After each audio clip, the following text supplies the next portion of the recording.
Protocol के अंतर्गत जहां तक मैं समझता हूं, जरूरी नहीं है, आवश्यक नहीं है कि चीफ मिनिस्टर ही आए, होम मिनिस्टर भी आ सकते हैं, ऑफिशियल भी आ सकते हैं, जो चीफ मिनिस्टर के भाषण को या चीफ मिनिस्टर के विजन को, जब देश जल रहा हो, जब लोगों को उम्मीद हो कि यहां से कोई नया रास्ता निकलेगा, जब आपके नेता ये दावा करते हो कि हम देश के भावी पीएम के कैंडिडेट हैं, वैसे सिचुएशन में उनका वहां पर रहना देश के लोगों को भरोसा जगाता, लेकिन वो भरोसा देश के लोगों को नहीं मिला। नहीं, मैं इसका उत्तर देता हूं। पहली बात है, आपने बहुत ही ओब्लिकली जिस चीफ मिनिस्टर की ओर इंगित किया वो मैं समझ रहा हूं, और मैं उसी से चीफ मिनिस्टर नहीं, मगर आपने अमृता जी ने कहा कि पीएम के कैंडिडेट भी हैं और जिनको देश देखना चाहता है, शायद उम्मीद था, तो मैं वहीं से उत्तर शुरू करता हूं। तो भरोसे की बात बिल्कुल मैं उत्तर वहीं दे रहा हूं। देखिए, उनके होम मिनिस्टर, गृह राज्य मंत्री रजनी पटेल गुजरात के मौजूद थे पूरे ऑफिशियल्स के साथ, और जो विजन मोदी जी का है उसको लेकर आए तो उन्होंने रखा,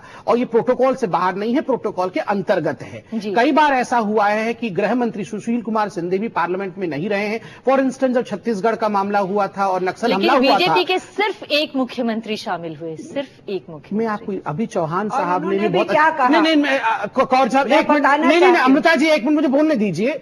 अभी चौहान साहब जो कि एनआईसी के मेंबर भी हैं, मुख्यमंत्री भी हैं, उन्होंने खुद कहा आपके इस प्रश्न पे कि आवश्यक नहीं है कि मुख्यमंत्री जो कि व्यस्त हो सकते हैं रहे, मगर सेंट्रल लीडरशिप रही कि नहीं वो महत्वपूर्ण है। हाँ। बीजेपी की पूरी सेंट्रल लीडरशिप वहां बैठी थी, अरुण जी भी थे, आडवाणी जी भी थे, सुषमा जी भी थे, और जिस प्रकार से पूरे विषय को संज्ञान में लिया गया, ये तो एक अलग विषय है, मगर महत्वपूर्ण विषय जो मैं यहां रखना चाहता हूं, अब देखिए, एक होता है इंटेंशन और दूसरा होता है पोस्चरिंग, और मैं इस विषय में मिसेस कौर से बिल्कुल सहमत हूं कि एक प्रोएक्टिव रोल होना चाहिए गवर्नमेंट का, केवल speech making after the incident ये रोल नहीं होना चाहिए। मैंने आज पूरी तरह से प्रधानमंत्री जी जो हमारे आदरणीय हैं, मैंने उनके स्पीच को देखा, सुना और पढ़ा।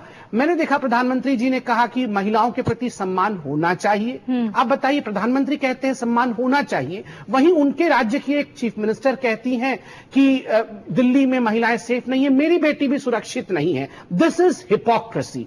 कुछ कहना और स्टेट का कुछ करना, ये केवल एक डिबेट और स्पीच कंपटीशन नहीं होना चाहिए, ये फितरत होना चाहिए प्रशासन का। आप देखिए, हमने चलिए, बीजेपी के मेंबर ये कह रहे हैं कि ये मैं कुछ कहना चाह रही हूँ। जी, बहुत संक्षेप में। जी, मैं ये कहना चाह रही हूँ कि इन्होंने कहा, संविद ने, कि उनका नेतृत्व मौजूद था, लेकिन उस नेतृत्व ने आज इंडियन कॉन्स्टिट्यूशन में जो सेकुलरिज्म की अंडरस्टैंडिंग है उसको रीडिफाइन करने की कोशिश की। उनके नेतृत्व ने फिर से उठाया, सीएम जो है मध्य प्रदेश के, तुष्टीकरण के उन शब्दों का प्रयोग किया जो शब्द इंगित करते हैं कि वो अभी भी तैयार नहीं है ये मानने के लिए कि सेकुलर इंडिया में आप नहीं डिसाइड करेंगे कि कौन किस रिलीजन को मानता है, किसको नहीं मानता है, और अगर कोई भी स्टेट गवर्नमेंट या सेंट्रल गवर्नमेंट प्रोएक्टिवली किसी कम्युनिटी को इंक्लूड करना चाहती है पूरी सोशियो इकोनॉमिक स्ट्रक्चर के अंदर, डेवलपमेंट के अंदर, तो उसके लिए जस्ट तुष्टीकरण का इस्तेमाल शब्द का किया जाता है। वो आज फिर किया गया। ये जो कोशिश है, जो इंटेंशन है, ये बहुत इंटेंशंस जो थी वो कोई अच्छी नहीं थी। आज की राजनीति में अपीजमेंट और सेक्युलरिज्म को कहीं ना कहीं शायद सिनोनिमस देखा जा रहा है, और भारतीय जनता पार्टी ने बार बार इस और इंगित किया है कि सेक्युलरिज्म को रीडिफाइन करने की कोशिश की गई। चौहान साहब, ये जो बार बार तुष्टीकरण का आरोप लगाकर सांप्रदायिक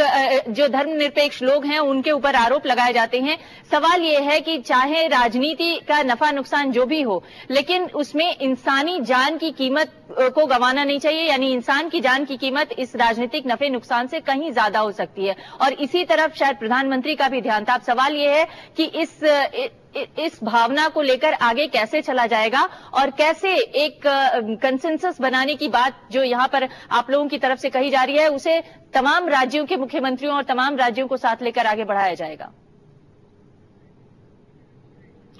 देखिए, एक मैं बात यहाँ पे बहुत आग्रहपूर्ण करना चाहूंगा कि एनआईसी की बैठक सिर्फ मात्र 16वीं बैठक थी, और आज एक मौका था कि देश के सभी शीर्ष नेतृत्व, सभी मुख्यमंत्री, और खास कर जो बीजेपी के प्रधानमंत्री के दावेदार हैं, जिन्हें बीजेपी ने प्रधानमंत्री का उम्मीदवार बनाया है, वो आके अपनी विजन रखते सामने कि क्या किस तरह का सेक्युलरिज्म वो चाहते हैं, किस तरह का देश चाहते हैं, इन दंगों को रोकने के लिए क्या करना चाहते हैं। उनका तो एक विशेष अनुभव है दंगों के साथ, लेकिन उन्होंने पता नहीं जानबूझ के सब दुनिया भर जा रहे हैं, सब लोगों से बात कर रहे हैं, लेकिन आज इस बैठक में उन्होंने, मैं तो उसको कहूंगा कि उन्होंने बाइकआउट किया। कोई राजस्थान के मुख्यमंत्री की मैं बात समझ सकता हूं, उनका चुनाव है, लेकिन मैंने कहा कि सभी को यहां पे आना चाहिए था। एक ऐसा सिंबलिज्म इसमें होता है कि एक संदेशा देने की जरूरत थी देश को कि हम सारे इस वक्त और ऐसे समय और ऐसे मुद्दे पे हम सब एक हैं और हम एक हल ढूंढने की कोशिश कर रहे हैं, लेकिन आज वो नहीं हो सका क्योंकि इन लोगों ने, मैं समझता हूं, जानबूझ के एज पार्ट ऑफ स्ट्रेटेजी एक लाइन का उत्तर देना चाहूंगा। लेकिन केंद्र सरकार को अपना काम करना पड़ेगा, हमें अपना काम करना पड़ेगा। जो कांग्रेस रूल्ड स्टेट्स हैं वो अपना काम करेंगे और हमें अंदेशा है कि शायद अगली रणनीति का एक हिस्सा यहां पे दंगे फैलाने की बात, दंगे ऐसे फैलाने की, ऐसे अवसर लाने की कोशिश की जाएगी जिसको हमें पूरे पुरजोर तरीके से मुकाबला करना पड़ेगा। और ये बाकी जो बात की, एक लाइन में मैं उत्तर देना चाहूंगा। मुझे लगता है इनके पूरे प्रश्न में चौहान साहब बहुत आदरणीय हैं, उन्होंने उत्तर भी दिया है ये कह के कि एनआईसी में एक सिंबॉलिज्म है, और मुझे लगता है नरेंद्र मोदी जी को सिंबॉलिज्म दिखाने की आवश्यकता नहीं है। जो करके उन्होंने दिखाया है वो एक्शन है, and action speaks far louder than symbolism. चलिए फिलहाल बहुत शुक्रिया आप सभी मेहमानों का, लेकिन अहम ये है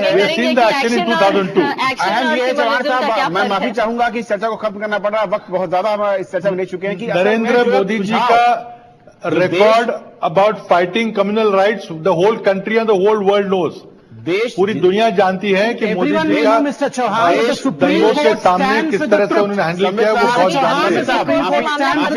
चौहान साहब आपकी रोकना चाहूंगा, अहम यह है कि जनता ये देखना चाह रही है कि किस तरीके से देश की तमाम पॉलिटिकल पार्टीज और सरकारें उनके हितों की रक्षा, उनकी जिंदगी की रक्षा के लिए किसी कानून को लाती हैं और कैसे रक्षा कर पाती। सवाल ये नहीं है कि हिस्सा किसने लिया, किसने बायकॉट किया, लेकिन सवाल ये है कि आम आदमी के हितों की रक्षा कैसे सरकारें करेंगी। बहुत शुक्रिया आप सभी मेहमानों का चर्चा में शामिल होने के लिए। तो ये थी आज की हमारी पहली खबर।